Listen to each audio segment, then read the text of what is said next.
समस्त को मोर नमस्कार और प्रिय दर्शक बंधु मैंने आशा करुच्ची प्राय समस्ते भल थे। आज एक खबर पाई ताहा एक समस्त गोटे हितजनक अटे। तो केमिति कौन के प्रकार सेवा कार्य खबर रही आसतु ए वीडियो कहना चाहे। तो ये दर्शक मैंने अनुरोध करने चाहे आम चैनल को लाइक शेयर सब्सक्राइब करने एपरी खबर जानापी आपने निहाती करेंगे।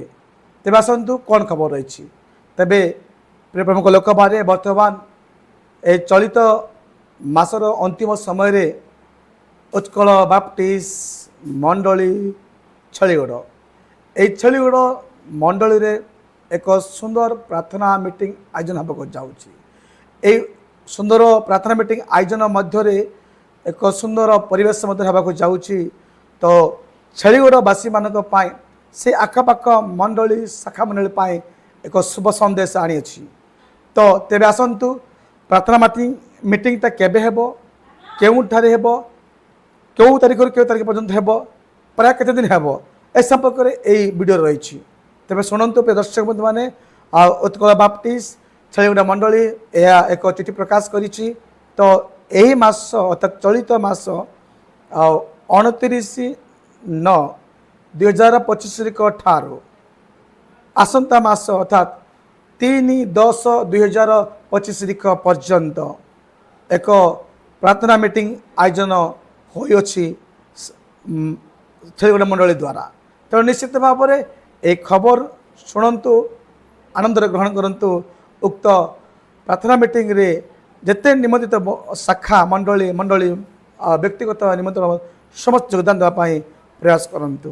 कौन प्रिय दर्शक बंधु मैंने यही प्रार्थना मीटिंग रे आउ क्यों मानक ईश्वर वाक्य कथा कहवाई सुजोग आसी से संपर्क में आसतु जानापी जावा। जहाँ प्रति वर्ष पर ए वर्ष से आखपाख आंचलिक सोसाइटी अर्थात ख्रीस्टियन कम्युनिटी प्रत्येक समाज मंडल को डकरा जाइए। से संपर्क में मुझे चाहे ना किंतु एति कहबी जे क्यों मैंने वाक्य कथा कहे आम मानकर वाक्य भीर जे कि जहाँ को उपस्थिति बिना किसी उपासना प्रार्थना सभा समिति शून्य शून्य फिका फिका लगे। स्वाधीन परिचारक आचार्य उपेन्द्र परिचाज्ञा वाक्य रही सहित सहकर्मी बंधु माने अर्थात प्रचारक आचार्य जहाँकि आम देखा पारिछु अमद कुमार वर्धन आज्ञा सुजोग रही रावदेगिरी। तो यह सहित झाल सिंह आमर आज्ञा दाऊद मिश्र आज्ञा प्रचारक आज्ञा मदर ए 3 जन सहित अन्य सुजोग रही तालिकाभुक्त प्रकाशित हो पारे ना कि विशेष मुखिया कृष्ण भाव एम अच्छा। तेणु एम उक्त प्रार्थना मीटिंग उद्दीपना आसवाई सुंदर चिंता सुंदर प्रयास आम मानकर छलीगढ़ मंडली कर मु धन्यवाद दे हृदय से धन्यवाद दे छलीगढ़ मंडली को धन्यवाद दे यही सुचिंता प्रत्येक एक परिताजनक विषय हो आशा करे मु। प्रिय दर्शक बंधु मैंने एक खबर स्थानीय शाखा मंडल क्षमा करेंगे स्थानीय मंडली संपादक द्वारा उन्मोचन होती घोषणा होती प्रत्येक को वितरण कर मैंने नाम हूँ आम देखा पारिछु जे संपादक श्री जन्मजय पाल द्वारा ये चिठीटा आम देखा 22/9/2025 दिन यह प्रकाशित करा। तो निश्चित भाव ये शुभ संवाद अनेक मंडली समाज पाई शुभ संकेत शुभ वचन शुभ प्रणय बा प्रमेय होती आशा करुच्ची।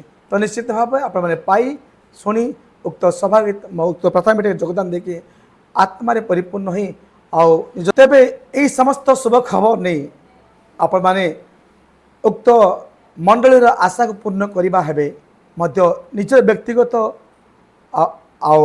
आत्मारे पूर्ण होगापाई आत्मिक जीवन उद्दीपना आने ये प्रार्थना मीटिंग योगदान देवे प्रार्थना करेंगे अनुकूल पाग पाए यह मंडली पक्ष अनुरोध कर निश्चित भाव आम स्थानीय मंडलीर संपादक श्री पाल आज्ञा द्वारा यह वितरण कर। तो निश्चित भाव आपने आसवे प्रमुख इच्छा है सभागित हो पार।